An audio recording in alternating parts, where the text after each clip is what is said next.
வணக்கம் friends, welcome to சுப்பீஸ் wonderland. இன்னைக்கு நம்ம ஸ்பெஷல் ஐர மீன் குழம்பு தாங்க செய்ய போகிறோம். ரொம்ப ரேராக கிடைக்கிற இந்த ஐர மீன் அவ்வளோ டேஸ்ட்டாக இருக்குங்க. ஒரு தடவை சாப்பிட்டு பார்த்தீங்கன்னா கண்டிப்பாக திரும்ப திரும்ப சாப்பிட்ணுன்னு உங்களுக்கு தோணும். அந்த அளவுக்கு ரொம்ப டேஸ்ட்டாக இருக்கும். வாங்க இந்த ஐர மீன் குழம்பை எப்படி போடலாங்கிறத பார்க்கலாம். ஃபஸ்ட்டு இந்த ரெசிபி செய்யறதுக்கு கடாயை நல்லா சூடு பண்ணியிருக்கேன். 2 டேபிள் ஸ்பூன் அளவுக்கு நல்லெண்ணெய் சேர்த்துக்கிறேன். 1 டீஸ்பூன் அளவுக்கு வெந்தயம் சேர்த்துக்கிறேன்.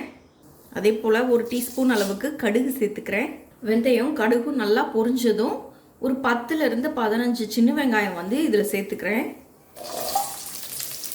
அதே போல் 5லேருந்து 6 பூண்டு பற்களை கட் பண்ணி இது கூட சேர்த்துக்கிறேன். இப்போ இந்த வெங்காயம் பூண்டும் நல்லா வதங்கி வரட்டும். இப்போ வெங்காயம் பூண்டும் நல்லா வதங்கினதுக்கப்புறமா இது கூட ஒரு குத்து கருவேப்பிலை சேர்த்துக்கிறேன். 1/4 ஸ்பூன் அளவுக்கு மஞ்சத்தூள் சேர்த்துக்கிறேன். 1 ஸ்பூன் அளவுக்கு மிளகாய்த்தூள் சேர்த்துக்கிறேன். இதை நல்லா வதக்கிக்கலாம். இப்போ இதில் 2 தக்காளியை அரைச்சி அதோடைய பேஸ்ட் இது கூட ஆட் பண்ணிக்கலாம்.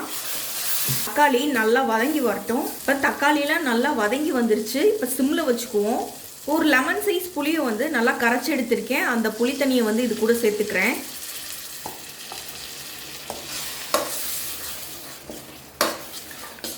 இப்போயே நம்ம குழம்புக்கு தேவையான அளவு தண்ணி இதில் சேர்த்துக்கலாம். இப்போ 1 டேபிள் ஸ்பூன் அளவுக்கு உப்பு சேர்த்துக்கிறேன். 2 ஸ்பூன் அளவுக்கு மல்லித்தூள் ஆட் பண்ணிக்கிறேன். 1/2 ஸ்பூன் அளவுக்கு மிளகுத்தூள் சேர்த்துக்கிறேன். நல்லா இது கொதிச்சு வரட்டும். இப்போ குழம்பு பாருங்கள் நல்லா கொதிச்சு வந்திருக்கு. இப்போ நம்ம வாஷ் பண்ணி க்ளீன் பண்ணி வச்சுருந்த ஐர மீன் இது கூட ஆட் பண்ணிக்கலாம்.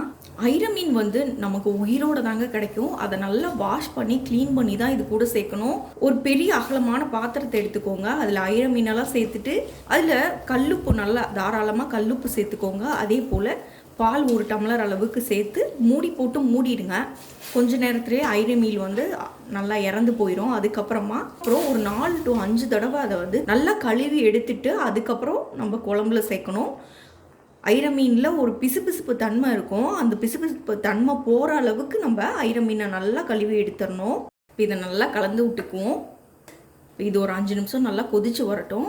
ஐர மீனை நம்ம குழம்புல சேர்த்ததுக்கப்புறமா ஒரு 5 நிமிஷம் போல் நல்லா கொதிக்க விட்டு எடுத்தால் போதும். சூப்பராக குழம்பு ரெடி ஆயிடும். இப்போது ஒரு கைப்பிடி அளவுக்கு கொத்தமல்லி கட் பண்ணி இது கூட சேர்த்துக்கிறேன். இப்போ நம்ம ஃப்ளேம் ஆஃப் பண்ணிடலாம். அவ்வளோதாங்க, நமக்கு ரொம்பவே சுவையான ஐர மீன் குழம்பு சூப்பராக ரெடி ஆயிடுச்சு. கண்டிப்பாக நீங்களும் இந்த ரெசிபியை ட்ரை பண்ணி பார்த்துட்டு உங்கள் கருத்துக்கெல்லாம் மறக்காமல் கமெண்ட் பாக்ஸில் தெரிவிங்க ஃப்ரெண்ட்ஸ். மீண்டும் இன்னொரு நல்ல ரெசிபியோடு உங்களை மீட் பண்ணுறேன். அதுவரை உங்களிடமிருந்து விடைபெறுவது சுப்பீஸ் ஒண்டர்லேண்ட். தேங்க்யூ.